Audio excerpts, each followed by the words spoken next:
नमस्कार। हाँ। आज हम एक ऐसी खबर पे बात करने वाले हैं जो पहली नज़र में शायद थोड़ी चौंकाने वाली लगे। हम्म। लेकिन ये शायद दक्षिण एशिया की जो बदलती कूटनीति है उसका एक बहुत अहम संकेत है। बिल्कुल। खबर ये है कि अफगानिस्तान की तालिबान सरकार के विदेश मंत्री आमिर खान मुत्ताकी अगले हफ्ते नई दिल्ली आ रहे हैं। जी। अभी अपने आप में तो बड़ी खबर है ही, लेकिन इसके पीछे की जो कहानी है वो और भी ज्यादा दिलचस्प है। हाँ, ये बात सही है। ये सिर्फ एक औपचारिक विजिट नहीं है, इसमें कई कूटनीतिक परतें हैं, जैसा आपने कहा। हम्म।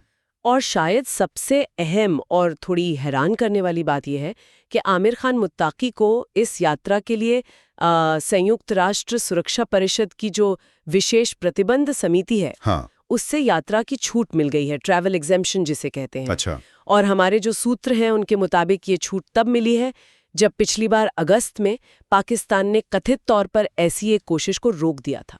ओह, तो मतलब ये सिर्फ एक यात्रा नहीं बल्कि इसे एक कूटनीतिक जीत भी माना जा सकता है, कम से कम नई दिल्ली के नजरिए से तो। हाँ, कुछ हद तक कह सकते हैं। हमारे पास इस विषय पर कई विश्लेषण और रिपोर्ट्स हैं और आज हम इन्हीं स्रोतों के आधार पर थोड़ा गहराई से समझने की कोशिश करेंगे कि भाई इस यात्रा का असली मतलब क्या है, इसके पीछे कौन सी कूटनीतिक बिसात बिछी हुई है और ये भारत की विदेश नीति खासकर अफगानिस्तान को लेकर और पूरे क्षेत्र के शक्ति संतुलन पर क्या असर डाल सकती है।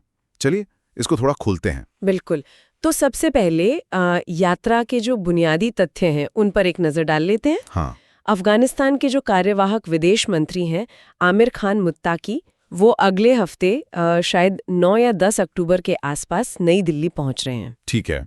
और ये तालिबान के सत्ता में वापस आने के बाद से किसी इतने वरिष्ठ तालिबानी मंत्री की पहली आधिकारिक भारत यात्रा होगी। पहली आधिकारिक यात्रा। हाँ। और जैसा आपने शुरू में बताया कि इसके लिए यूएन से एक विशेष अनुमति की जरूरत पड़ी, ये क्यों जरूरी था, मतलब क्या प्रक्रिया है इसकी, जरा समझाएंगी? हाँ, देखिए, आमिर खान मुत्तकी समेत कई जो टॉप तालिबानी नेता हैं उन पर संयुक्त राष्ट्र के कड़े प्रतिबंध लागू हैं। अच्छा। ये 2011 में जो अल कायदा तालिबान प्रतिबंध व्यवस्था बनी थी उसके तहत लगाए गए थे। और इन प्रतिबंधों में जैसे उनकी संपत्ति जब्त करना और यात्रा पर रोक लगाना, ये सब शामिल है। ओके। तो इसलिए मुत्तकी को अफगानिस्तान से बाहर किसी भी देश में जाने के लिए संयुक्त राष्ट्र की जो 1988 प्रतिबंध समिति है, जिसे तालिबान प्रतिबंध समिति भी कहते हैं, हाँ। उससे एक विशेष छूट यानी ट्रैवल एग्जेम्पशन लेनी पड़ती है। और ये छूट ऐसी नहीं मिलती होगी, मतलब मेजबान देश को कुछ करना पड़ता है? बिल्कुल सही। जिस देश में वो प्रतिबंधित व्यक्ति जाना चाहता है उस देश को समिति के सामने बाकायदा एक अनुरोध रखना पड़ता है। उसमें बताना होता है कि यात्रा का मकसद क्या है, कितने दिन की है, और फिर समिति के जो सभी 15 सदस्य हैं यानी सुरक्षा परिषद के सदस्य, वो सर्वसम्मति से फैसला करते हैं। सर्वसम्मति से, यानी अगर एक ने भी मना कर दिया तो छूट नहीं मिलती। बिल्कुल। अगर एक भी सदस्य आपत्ति जता दे तो वो प्रस्ताव रोक जाता है। और यहीं पर जैसा हमारे सूत्र बता रहे हैं, पिछली बार अगस्त में बात अटक गई थी, पाकिस्तान की क्या भूमिका थी उसमें? जी, सूत्रों के मुताबिक अगस्त 2024 में भी मुत्ताकी की भारत यात्रा की लगभग पूरी तैयारी थी। भारत ने छूट के लिए आवेदन भी किया था। लेकिन उस समय जो 1988 समिति थी उसकी अध्यक्षता पाकिस्तान के पास थी। ओह।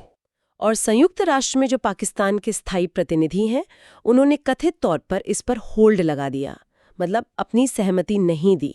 अच्छा। और बिना सर्वसम्मति के ये छूट मिल नहीं सकती थी, तो अगस्त की वो जो यात्रा प्लान हुई थी वो रद्द हो गई। तो ये एक तरह से पाकिस्तान ने अपनी वीटो पावर इस्तेमाल कर ली उस वक्त। हाँ, कह सकते हैं, उस समय के लिए तो हाँ। तो फिर इस बार क्या बदल गया? भारत ने ये बाधा कैसे पार की? क्या पाकिस्तान ने इस बार विरोध नहीं किया? देखिए, हमारे सूत्रों का तो यही कहना है कि पाकिस्तान ने इस बार भी कथित तौर पर विरोध करने की कोशिश की थी। अच्छा।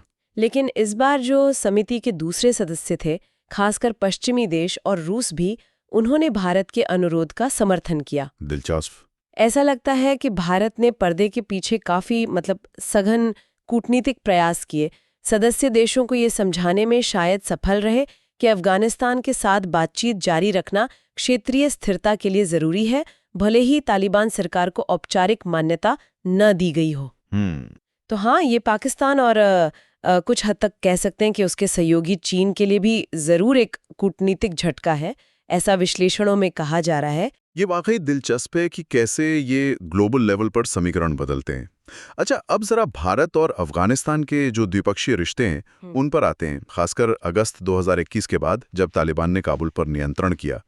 मुताक्की का रवैया भारत के प्रति कैसा रहा है? क्या ये हमेशा से ऐसा ही था? नहीं, देखिए शुरुआत में थोड़ी अनिश्चितता तो थी, लेकिन दिलचस्प बात यह है कि सत्ता में आने के कुछ ही समय बाद से आमिर खान मुताक्की ने भारत के साथ एक, जिसे कहते हैं, व्यावहारिक और सकारात्मक संबंध बनाने की इच्छा दिखानी शुरू कर दी थी। अच्छा। उन्होंने कई बार पब्लिकली कहा है कि तालिबान भारत के साथ अपने जो पुराने ऐतिहासिक और सांस्कृतिक संबंध हैं उनको महत्व देता है और पिछली कड़वाहटों को पीछे छोड़कर आगे बढ़ना चाहता है। उन्होंने भारत ने जो मानवीय सहायता भेजी है उसकी भी तारीफ की है। और भारत का क्या रुख रहा? भारत ने तो काबुल में अपना दूतावास भी बंद कर दिया था उस समय। भारत ने अफगानिस्तान के लोगों से अपना संपर्क नहीं तोड़ा। अच्छा। भारत लगातार मानवीय सहायता भेजता रहा है, जैसे गेहूं, दवाइयां, कोविड वैक्सीन वगैरह। हाँ, ये खबरें आती रही हैं। जी, और फिर जून 2022 में भारत ने काबुल में अपनी एक तकनीकी टीम भेजकर दूतावास को आंशिक रूप से फिर से खोल दिया।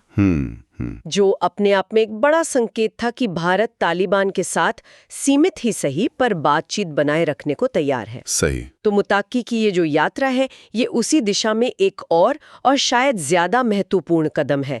ये दिखाता है कि दोनों पक्ष अब राजनीतिक और शायद आर्थिक संबंधों को भी धीरे धीरे सामान्य बनाने की तरफ बढ़ रहे हैं। ये भारत की विदेश नीति में एक बड़े बदलाव की तरफ भी इशारा करता है, जिसे कुछ लोग जयशंकर डॉक्ट्रिन या जयशंकर नीति कह रहे हैं।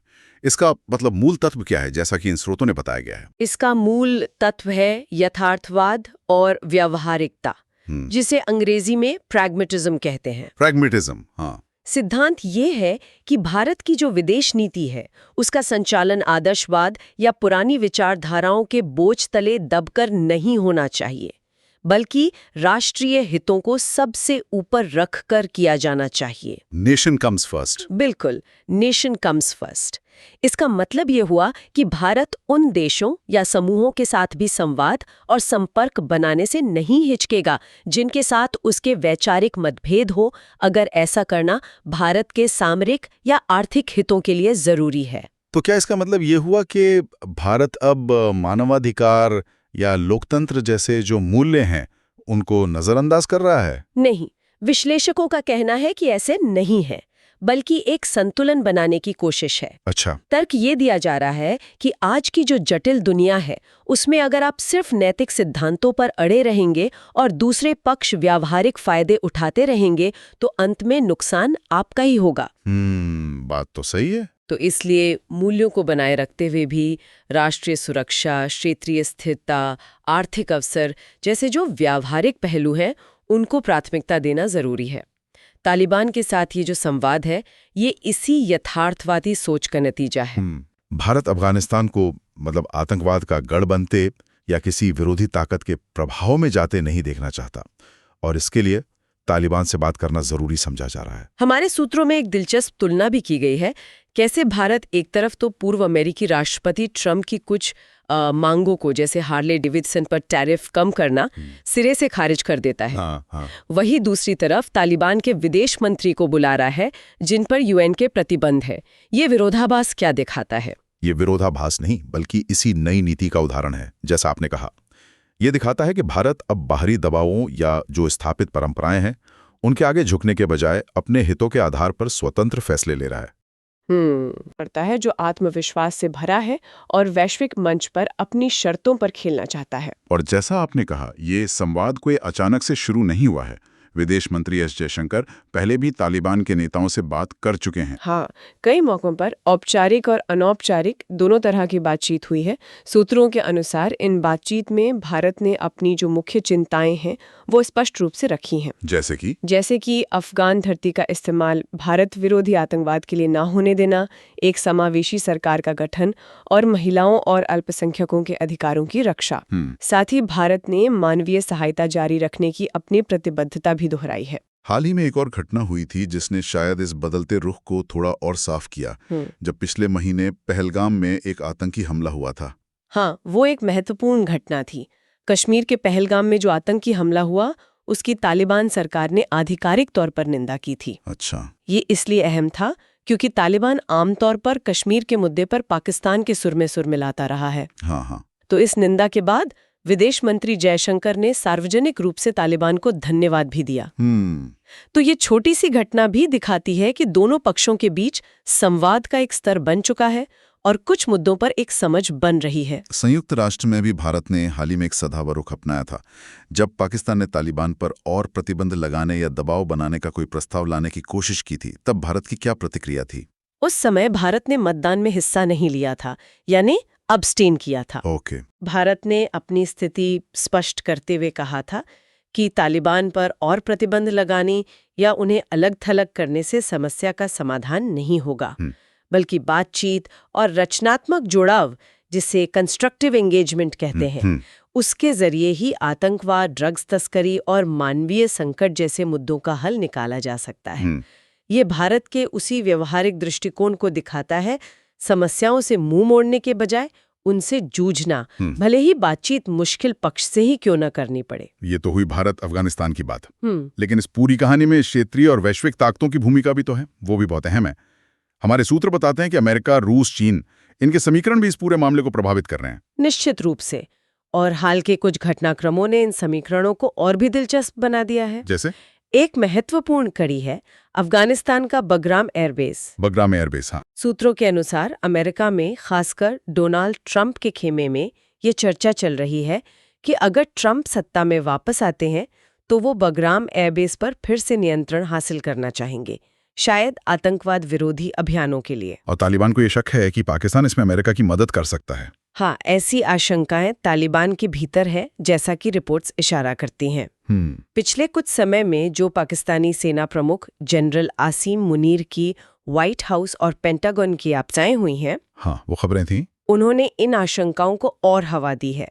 तालिबान को लगता है कि पाकिस्तान अपनी जमीन या हवाई क्षेत्र का इस्तेमाल करके अमेरिका को बगराम तक पहुंचने में मदद कर सकता है, जो तालिबान अपनी संप्रभुता का उल्लंघन मानेगा, जाहिर है। बिल्कुल। तो इस शक का नतीजा क्या हुआ? तालिबान ने अपनी रणनीति कैसे बदली? इस संभावित अमेरिकी पाकिस्तानी धुरी के डर ने, कह सकते हैं, तालिबान को दूसरे सहयोगियों की तरफ देखने पर मजबूर किया है। अच्छा। और यहाँ रूस एक महत्वपूर्ण खिलाड़ी के रूप में उभरा है। रूस? जी।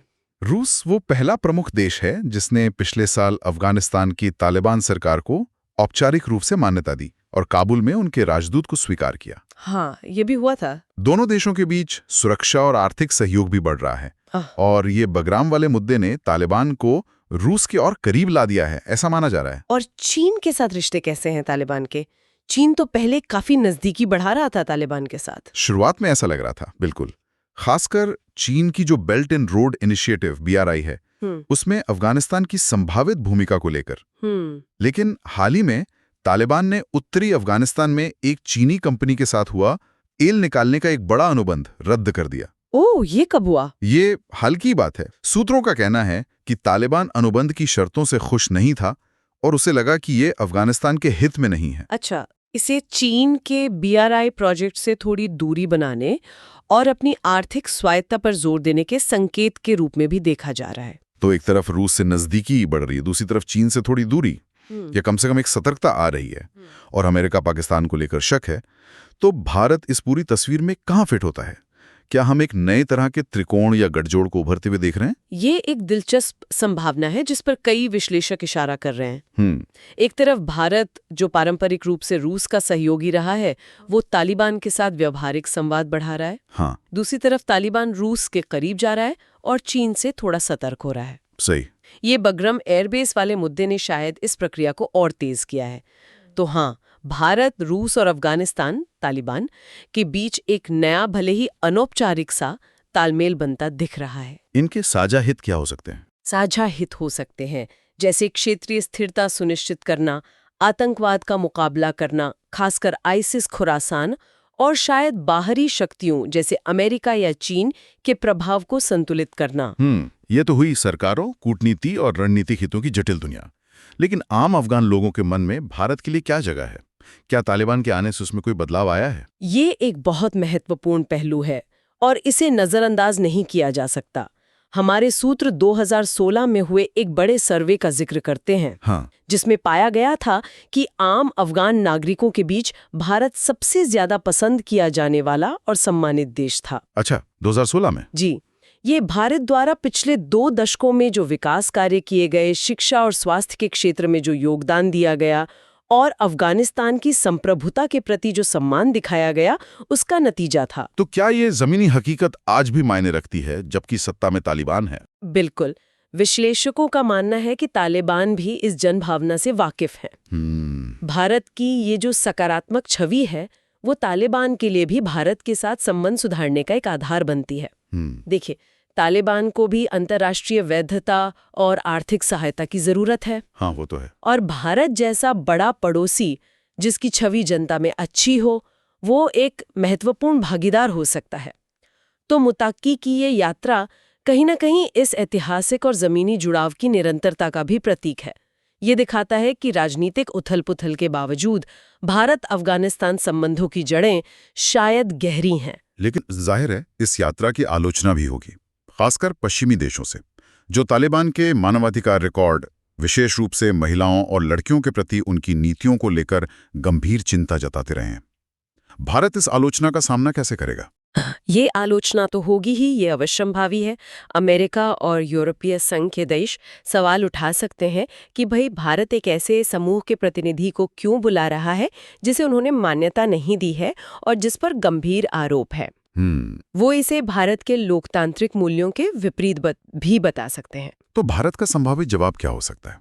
क्या नई दिल्ली इसके लिए तैयार है? सूत्र तो यही बताते हैं कि भारत इस संभावित आलोचना का जवाब देने के लिए पूरी तरह तैयार है। अच्छा। एक तर्क तो वही व्यवहारिक जुड़ाव वाला होगा कि अफगानिस्तान को अलग थलग छोड़ने से समस्याएं बढ़ेंगी, कम नहीं होंगी। ठीक है। लेकिन एक और दिलचस्प बिंदु उठाया जा सकता है जिसकी ओर हमारे सूत्र इशारा करते हैं, वो है पश्चिमी देशों के अपने पिछले उदाहरण। जैसे कि? उदाहरण के तौर पर बताया जा रहा है कि कैसे अमेरिका ने खुद 2020 में सीरियाई विद्रोही समूह हयात तहरीर अल-शाम (HTS) के नेता अबू मोहम्मद अल-जुलानी को हाँ, उनको संयुक्त राष्ट्र महासभा UNGA को संबोधित करने के लिए वीजा जारी किया था, जबकि अल-जुलानी पर अमेरिका ने $10 मिलियन का इनाम रखा हुआ था और HTS को अल-कायदा से जुड़ा माना जाता था। अच्छा, ये तो बड़ी बात है।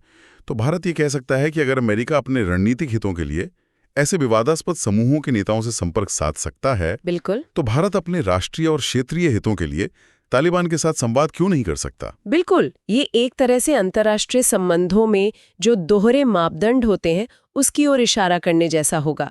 तर्क ये होगा कि भाई कूटनीति हमेशा आदर्श स्थितियों में नहीं होती और कभी-कभी मुश्किल और अप्रिय चुनाव करने पड़ते हैं। भारत ये दर्शा सकता है कि वो वही कर रहा है जो अन्य प्रमुख शक्तियां भी करती आई हैं, अपने हितों को प्राथमिकता देना।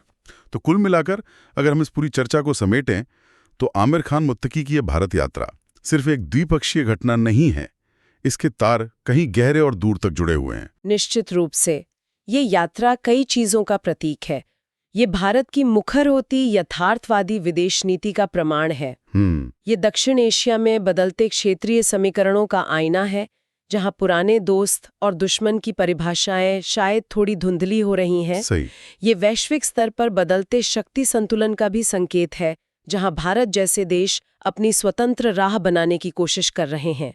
और ये इस बात का भी प्रतीक है कि अफगानिस्तान एक बार फिर बड़ी शक्तियों के बीच रणनीतिक रस्साकशी का अखाड़ा बन सकता है। या एक सवाल मन में आता है जिस पे शायद हमें सोचने की जरूरत है। हमने देखा कि कैसे भारत तालिबान संवाद बढ़ रहा है, तालिबान रूस के करीब जा रहा है, चीन से कुछ दूरी बना रहा है, अमेरिका की अपनी महत्वाकांक्षाएं हैं, पाकिस्तान भी इस खेल में है।